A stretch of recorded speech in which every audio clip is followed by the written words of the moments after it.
serta part-part pengaburan sejarah, pengubahan makam, kemudian literatur sejarah yang diubah-ubah, itu juga terjadi. Dan itu nanti akan saya jelaskan relasi-relasinya. Maksud saya persis sama dengan apa yang terjadi di masa lampau di sejarah Yaman tentang Bani Ba'alawi. Ini mirip dengan bagaimana makam yang di Semarang itu kemudian diberi gelar Singobarong. Jadi gelar Singobarong itu milik KRT Sumodiningrat yang ada di jajaran Bantul. Kemudian Singobarongnya itu dilekatkan kepada makam yang lain. Tetapi tidak hanya berhenti di situ, nama KRT Sumodiningratnya juga diambil. Dan saya kalau dipertemukan dengan sejarawan Mirbat, sejarawan Mirbat, saya yakin orang Mirbat dan orang Mirbat sejarawannya itu akan langsung sadar kalau sudah bertemu dengan saya. Bahkan saya sekarang sedang mencari orang yang bisa mempertemukan saya dengan para pakar-pakar sejarah di Yaman agar mereka tercerahkan. Yang saya ingin temukan adalah para pakar-pakar sejarawan yang tidak ada kaitan dengan Ba'alawi, yang insya Allah apabila dia itu bisa bertemu, maka itu akan langsung gampang sadar. Leluhur kita ini adalah Bani Jawi yang luar biasa, kesejarahannya bisa dideteksi bukan hanya dari 1 Masehi, bahkan dari 4.000 dan 6.000 sebelum Masehi. Assalamualaikum warahmatullahi wabarakatuh. Selamat malam teman-teman. Ada video yang terbaru dari Kiai Haji Imaduddin Utsman Al-Bantani saat pertemuan di Yayasan Pembina Mu'alaf At-Tauhid Profesor Dr. Menachem Ali. Judulnya adalah 15 bukti ilmiah batalnya nasab Habib Ba'alawi. Videonya di-upload di akun Gus Fuad Channel. Teman-teman bisa langsung ke akun Gus Fuad Channel atau bisa mengikuti bagaimana saya menonton, dan mungkin nanti akan saya sedikit respon-respon. Saya belum nonton. Mari kita tonton bersama. Mari kita dengarkan bersama. Assalamualaikum warahmatullahi wabarakatuh. Alhamdulillah, salatu wassalamu ala Rasulillah wa ba'du. Maka yang saya banggakan Profesor Dr. Menachem Ali dan seluruh sahabat pembicara yang hadir, serta para hadirin di tempat yang mulia ini, Mu'alaf Center At-Tauhid yang saya muliakan. Saya akan berbicara tentang nasab Ba'alawi yang saya telah simpulkan sebagai nasab yang mardudun batilun ghairu sahihin munqati'un. Nasab yang batal, nasab yang tidak sahih, nasab yang munqati'. Berlandaskan apa saya menyatakan bahwa nasab Ba'alawi adalah nasab yang batil, nasab yang mardud, nasab yang tidak sahih, nasab yang munqati'. Paling tidak tadi saya telah coret-coret ada 15 poin yang akan saya sampaikan terkait dengan batalnya nasab Ba'alawi pada kesempatan yang berbahagia ini. Pertama, nasab Ba'alawi terputus karena Ubaidillah tidak terbukti sebagai anak Ahmad berdasar kitab-kitab yang sejaman.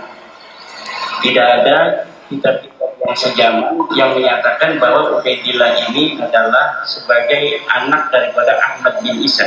Ahmad bin Isa wafat pada 345 Hijriah. Kitab-kitab nasab yang ditulis ketika itu abad ke-4, ke-5, ke-6, ke-7, ke-8, dan ke-9 tidak nama Ubaidillah merupakan anak daripada Ahmad. Ahmad bin Isa tidak terbukti hijrah ke Yaman berdasarkan kitab-kitab abad ke-5 sampai abad ke-9. Di dalam kitab-kitab nasab yang telah ada mulai abad ke-5 juga kitab-kitab tarikh, kitab-kitab sejarah yang ada dari mulai abad ke-5 sampai abad ke-9 tidaklah menceritakan, tidaklah mereportasi adanya hijrahnya Ubaidillah atau ayahnya Ahmad bin Isa ke Yaman. Bagaimana orang yang tidak hijrah ke Yaman kemudian bisa mempunyai keturunan di Yaman? Yang ketiga, nasab Ba'alawi terputus karena Ubaidillah tidak terbukti sebagai anak Ahmad berdasar kitab-kitab sejaman. Oh, ini udah salah ketik ini. Makam Ahmad bin Isa yang ada di Hadramaut baru ditemukan di abad ke-9. Jadi makam Ahmad bin Isa yang hari ini sangat populer berada di Hadramaut Yaman. Itu di dalam kitab tarikh saya temukan bahwa makam itu ditemukan pada abad ke-9 Hijriah. Artinya ketika wafat 345 Hijriah sampai abad ke-9 Hijriah itu telah berjalan 550 tahun. Makam itu dulunya tidak pernah dikenal orang. Ketika nasab Ba'alawi dikonstruksikan pada abad ke-9, bersamaan dengan itu pula lah makam-makam yang berkait dengan nasab itu kemudian perlu untuk dibangun untuk menjadi kekuatan lain. Ini persis dengan apa yang terjadi di Indonesia saat ini ya. Pengklaiman makam-makam dari Bani Mataram Islam dan makam-makam Nusantara lainnya. Serta part-part pengaburan sejarah, pengubahan makam, kemudian literatur sejarah yang diubah-ubah, itu juga terjadi. Dan itu nanti akan saya jelaskan relasi-relasinya. Namun itu persis sama. Coba kita lanjutkan ya. Maksud saya persis sama dengan apa yang terjadi di masa lampau di sejarah Yaman tentang Bani Ba'alawi. Bahwa klaimnya nasab itu ada nama-nama tertentu sampai tersambungnya nasab mereka dengan Ahmad bin Isa, maka kekosongan nama-nama yang juga di dalamnya ada kekosongan makam-makam ini perlulah dibangun makam-makamnya itu sebagai bukti saksi buat masa-masa yang akan datang. Makam-makam palsu yang hari ini dibangun oleh seseorang yang diurut sebagai leluhur-leluhurnya adalah merupakan kejadian ulang dibangun oleh seseorang masa yang akan datang. Makam-makam palsu yang hari ini dibangun oleh seseorang yang diurut sebagai leluhur-leluhurnya adalah merupakan kejadian ulang daripada kejadian-kejadian masa lalu dan leluhur dia yang juga sama melakukan hal yang serupa, yaitu membangun makam baru yang sebelumnya tidak ada untuk diyakini oleh orang lain bahwa itu adalah makam leluhurnya. Bagaimana pengurutan nasabnya ini sampai Ahmad bin Isa ada dibuktikan dengan makam yang kemudian dibangun, diberikan tanggal, diberikan titik masa sesuai dengan titik masa orang-orang yang diklaim ada pada abad itu, padahal orang-orang itu pun tidak ada, sebagaimana makam itu pun dulunya tidak ada. Kemudian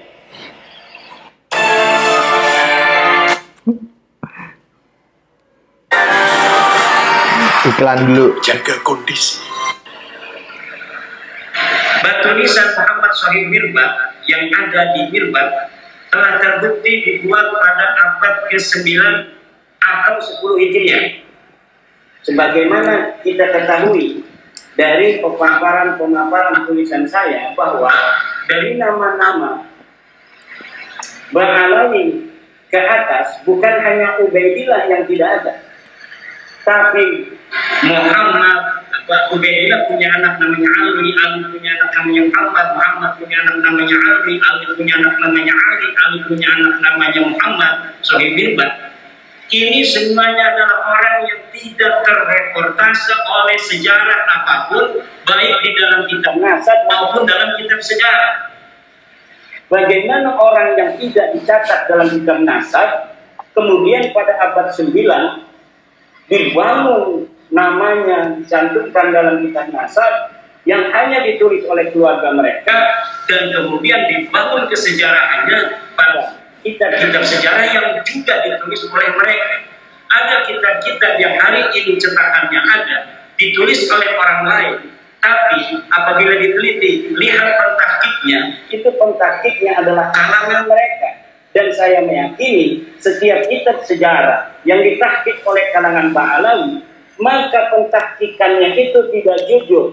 Dan di dalamnya pasti ada interpolasi nama-nama sesuai dengan nama-nama leluhur yang mereka catat. Kenapa? Karena nama leluhur mereka tidak tercatat dalam kitab sejarah, maka mereka merasa perlu untuk mencari manuskrip-manuskrip kuno, kemudian manuskrip kuno ini ditahkik olehnya, kemudian disisipi nama-nama dari keluarga mereka. Dan ini dapat dipertanggungjawabkan. Karena saya telah meneliti beberapa pentahkikan dari kalangan mereka tentang kitab-kitab tarikh Hadramaut, tarikh San'an dan yang mengitarinya. Di dalamnya ada interpolasi, yaitu penyisipan tokoh yang tidak ada dalam manuskrip aslinya, kemudian disisipkan seakan tokoh-tokoh ini adalah merupakan tokoh yang historis.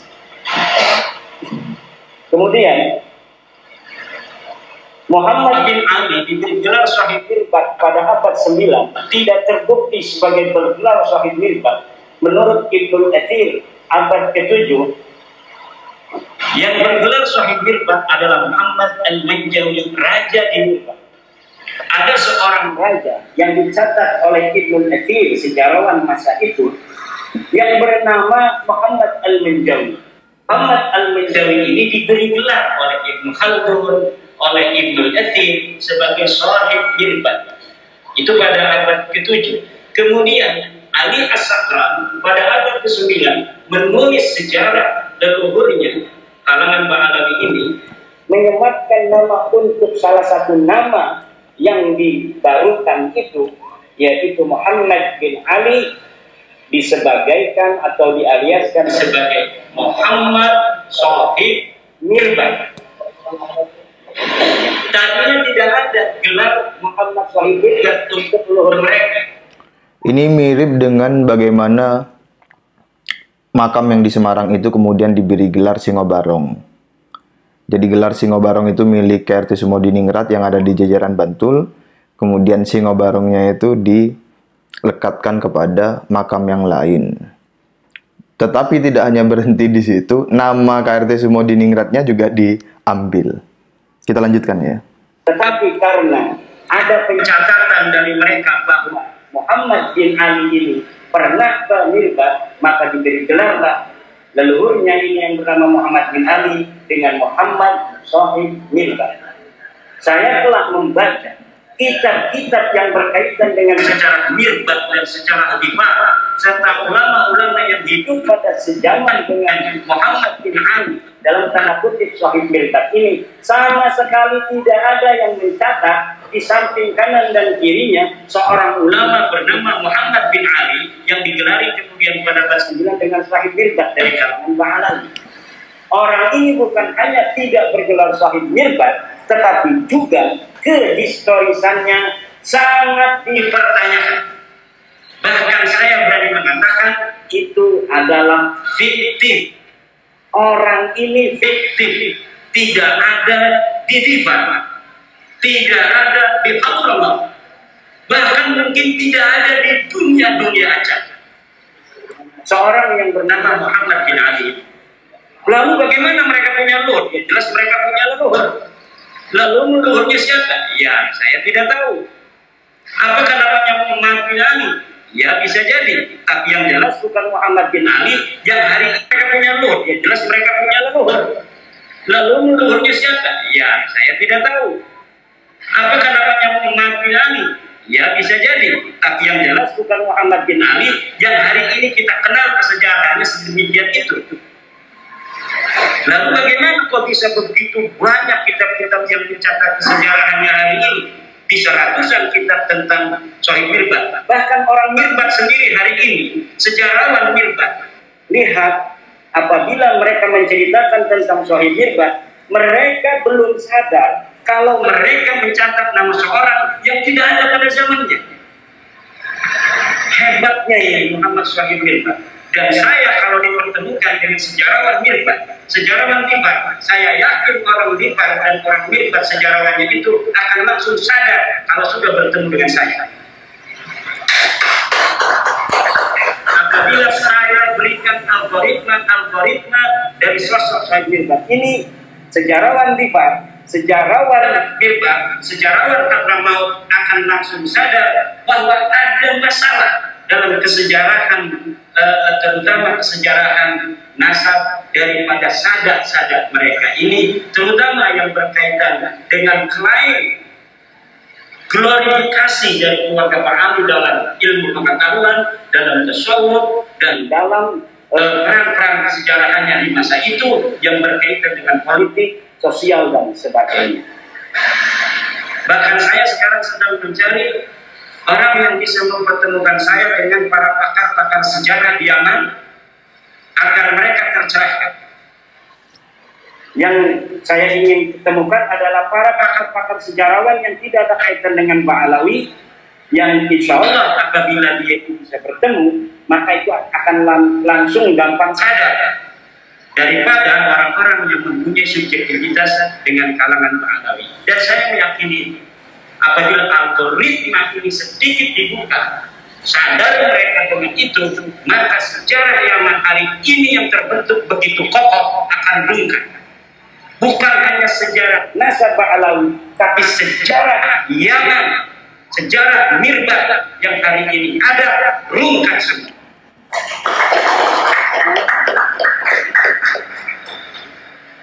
Kemudian Abdullah bin Syahid Mirbat yang tercatat dalam kitab Al-Durar abad 10 sebagai anak Syahid Mirbat yang mendapat ijazah dari Muhammad Al-Qala'i adalah fiktif.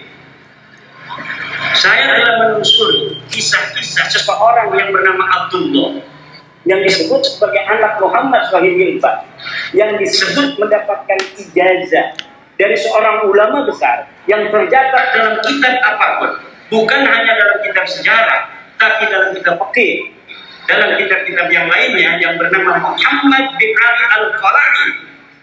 Muhammad bin Ali Al-Qala'i seorang ulama besar di Mirbat yang hidup sejaman dengan tokoh fiktif Muhammad Syahid Mirbat. Ini dikatakan dia memberikan ijazah kepada seseorang bernama Abdullah, Syarif Abdullah. Kemudian Syarif Abdullah ini disebutkan sebagai anak daripada Muhammad Syahid Mirbat Ba'alam. Saya meyakini nama ini bukan untuk Abdullah bin Muhammad Syahid Mirbat.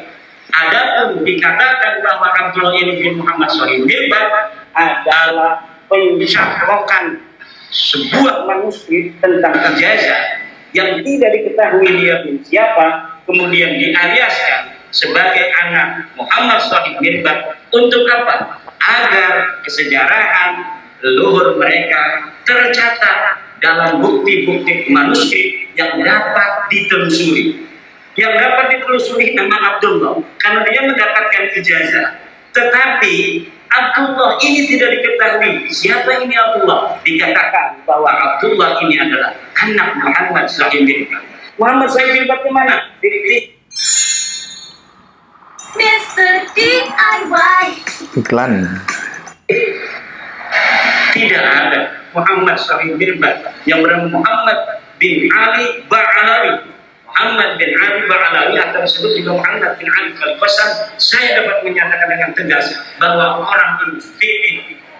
Tidak ada ulama tarikh yang menulis kesejarahan tokoh ini. Tidak ada ulama nasab yang mu'tamadah yang bisa dipegang keulamaannya dalam ilmu nasab yang mencatat seseorang bernama Muhammad bin Ali yang hidup sezaman dengan Muhammad bin Ali Al-Qala'i. Kemudian jadi yang terdapat dalam kitab As-Suluk tidak terbukti sebagai saudara dari Alwi. Jadi ada kitab sejarah yang kitab sejarah ini adalah mu'tamadah yang bisa dijadikan pegangan untuk sejarah Yaman. Disebutkan ada seorang bernama Jadid yang disebut seorang syarif. Lalu keluarga Ba'alawi pada abad 9 mengatakan bahwa Jadid ini adalah saudara dari leluhur mereka yang bernama Alwi. Dengan demikian, kekosongan kesejarahan mereka dalam kitab-kitab tarikh itu mudah-mudahan menurut mereka bisa terpenuhi dengan adanya nama Jadid yang dicatat dalam kitab As-Suluk. Bagaimana caranya? Dengan mengakui Jadid ini sebagai saudara dari leluhur mereka yang bernama Alwi. Dan ini pun nanti akan terjadi pada seorang ulama bernama Salim bin Basri, yang kemudian Salim bin Basri ini yang tercatat dalam kitab-kitab sejarah itu diambil namanya, dialiaskan bapaknya yang bernama Basri sebagai saudara daripada Alwi. Jadi dari sini ngambil supaya kuat. Ternyata yang diambil ini polanya sama. Setelah diambil namanya sebagai bagian dari keluarga mereka, lihat hari ini dalam kitab Syamsul Dhahirah, orang-orang yang tercatat dalam sejarah ini diingkiratkan, dikatakan bahwa mereka tidak mempunyai keturunan. Sama Abdullah bin Sa'id Mirbat inqarada, tidak punya keturunan. Lihat Jadid inqarada di al-Farnis, di akhir Farnisiti, dia ingkirat di akhir abad 6. Kemudian lihat Salim bin Basri, demikian pula dikatakan bahwa keturunannya ingkirat pada akhir abad ke-6. Semua orang-orang yang ada di dalam buku-buku tarikh, dalam buku-buku sejarah yang diambil nilai-nilai sejarahnya, kemudian sosok keturunannya dikatakan tidak ada. Sementara orang-orang yang sama sekali tidak dicatat dalam sejarah seperti Muhammad Sahib Mirdad itu kemudian berketurunan sampai hari ini. Ini yang terjadi dengan nasab Ba'alawi. Sama dengan indikasi yang dilakukan ke Wali Songo dan ke KT semua Diningrat nantinya. Kitab Tarikh Sambal, ada sebuah kitab namanya Kitab Tarikh Sambal pada abad ke-10. Ini mencatat nama Fakih Muqaddam. Menurut peneliti sejarah dan geografi Hadramaut yang bernama Profesor Hussein Saleh bin Isa bin Umar bin Salman, kitab itu menurut beliau adalah kitab jiplakan dari kitab Ibnu Hisan. Nah, kitab yang ada di abad-abad sebelumnya diambil kemudian dijiplak, tidak di atas namakan Ibnu Hisan, tapi di atas namakan orang yang berada di abad 10 yang bernama Syekh Sambal Ba'alawi, tetapi kemudian isinya ditambah. Jadi ini ada pola baru. Kalau pola-pola yang dulu saya temukan, manuskrip dicari, kemudian manuskripnya ditulis, setelah manuskripnya restorasi, kemudian disisipkan nama-nama yang tidak ada di dalam manuskrip asli untuk dicetak sehingga nama yang tidak ada ini menjadi ada dan kemudian dianggap sebagai apa yang ada dalam manuskrip aslinya. Nah, tetapi yang baru ini kita Tarikh Sambal, manuskrip Ibnu Hisan, Tarikh Ibnu Hisan ditemukan tapi tidak ditahqiq, malah kemudian diambil beberapa lembar, kemudian disusun sedemikian rupa seakan-akan ini adalah karyanya, dimasukkan nama-nama Ba'alawi, kemudian diberikan nama atau pengarang Syekh Sambal. Jangankan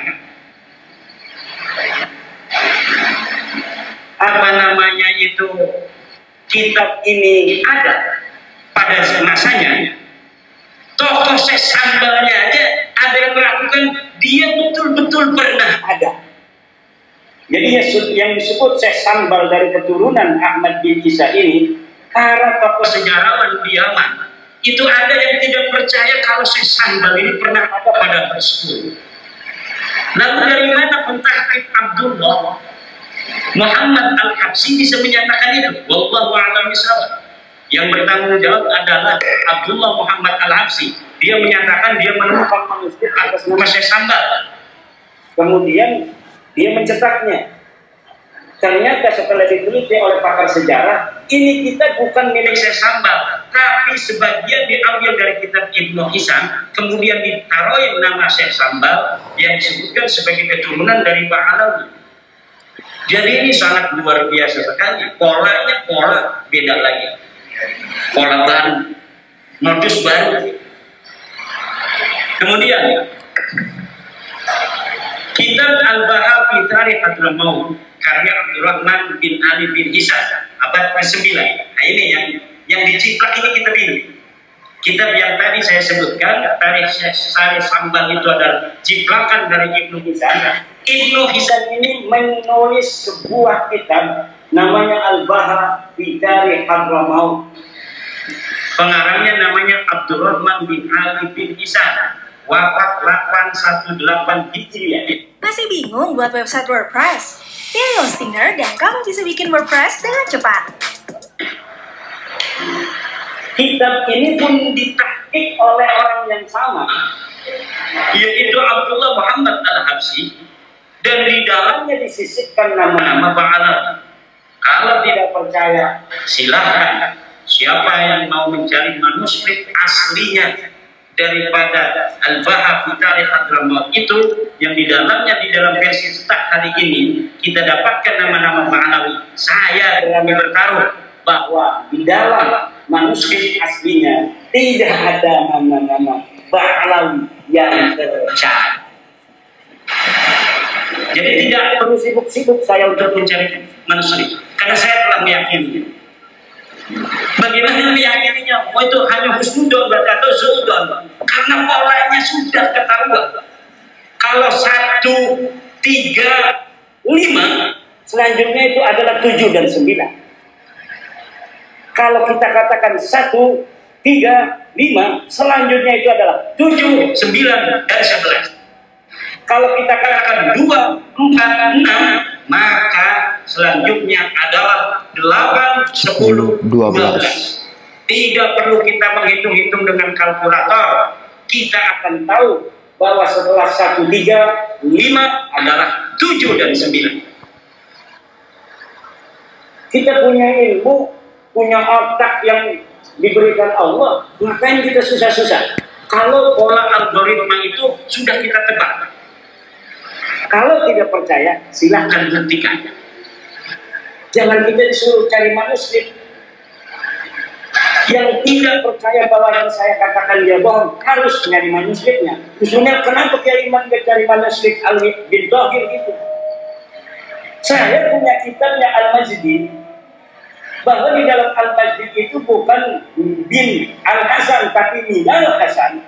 Lalu Ali bin Thohir atau 14, dia palsukan, minnya itu dirubah menjadi bin.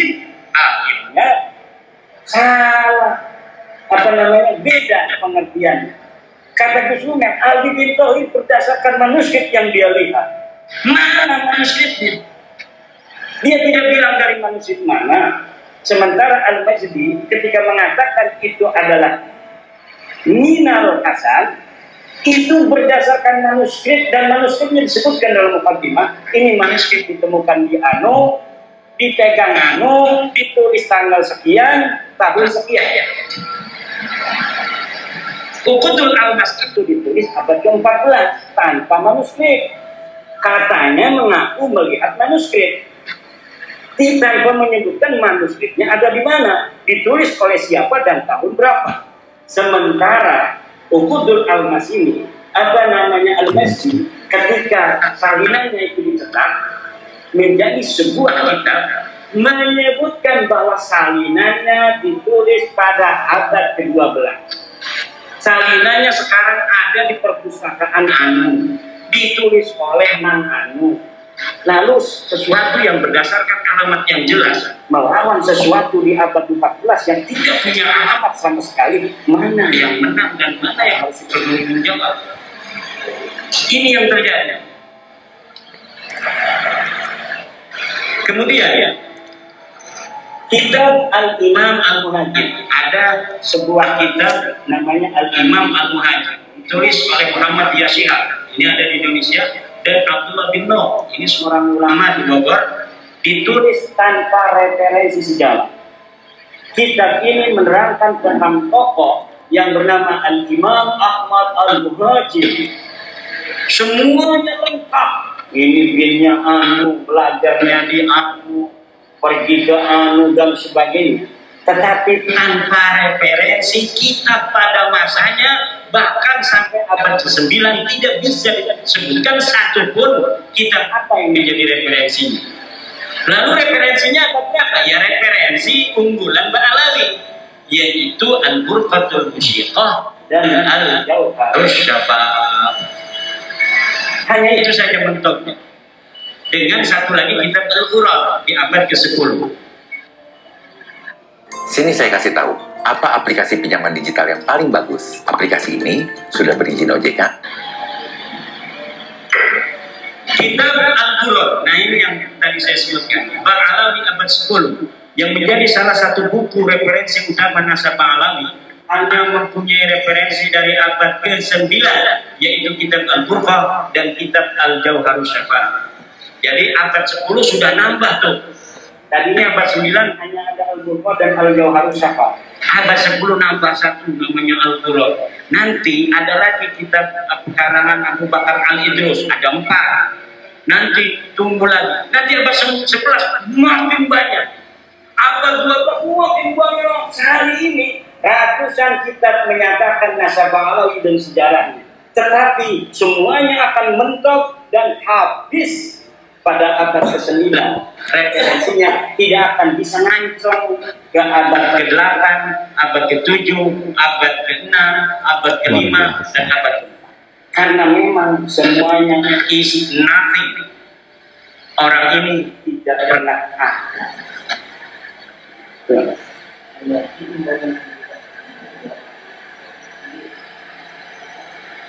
Dan mungkin itu saja poin-poin karena waktunya sudah lebih dari 10 menit. Tentang Bani Jawi sedikit. Bani Jawi ini adalah Bani Melayu. Orang-orang Melayu hari ini adalah Bani Jawi. Bani Jawi ini, jangan kita mencari Bani Jawi ini asalnya dari mana. Bahkan Bani Jawi ini ternyata adalah orang-orang yang telah terdeteksi 4.000 tahun sebelum Masehi. Kesejarahannya itu bisa dideteksi di Yordania. Di Yordania ada sebuah kampung Jawa 4.000 tahun sebelum Masehi.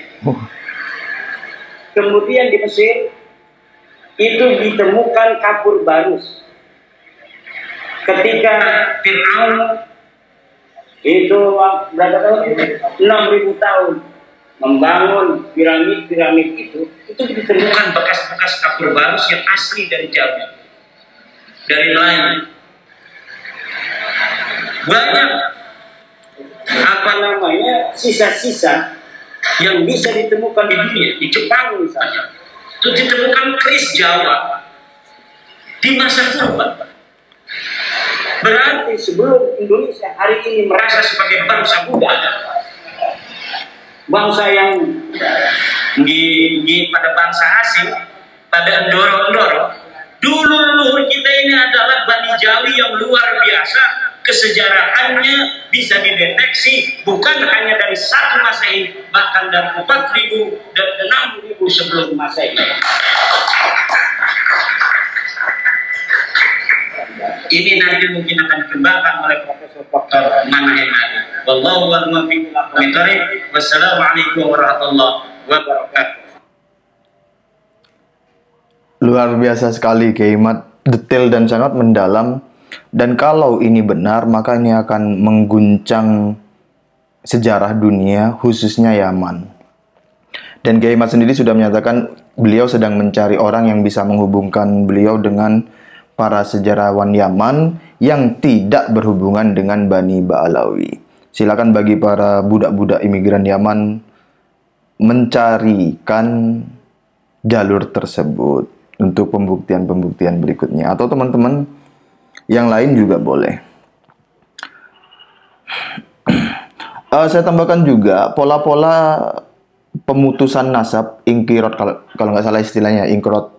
Nasabnya itu diputus, tokoh ini diputus nasabnya. Tokoh ini diambil kemudian dikatakan dia tidak berketurunan. Itu kemungkinan besar akan, kalau kasus ini dibiarkan di masa depan nanti di masa depan nanti Pangeran Diponegoro dan Bani Mataram, wabil khusus Pangeran Diponegoro itu akan ditulis dengan pola yang sama. Itu juga telah kita baca dari jauh-jauh hari, pola-pola semacam itu. Pada Bani Wali Songo juga begitu kan. Bani Wali Songo diakui, diambil sebagai bagian dari keluarganya, kemudian dikatakan tidak berketurunan. Demikian dari saya. Wassalamualaikum warahmatullahi wabarakatuh.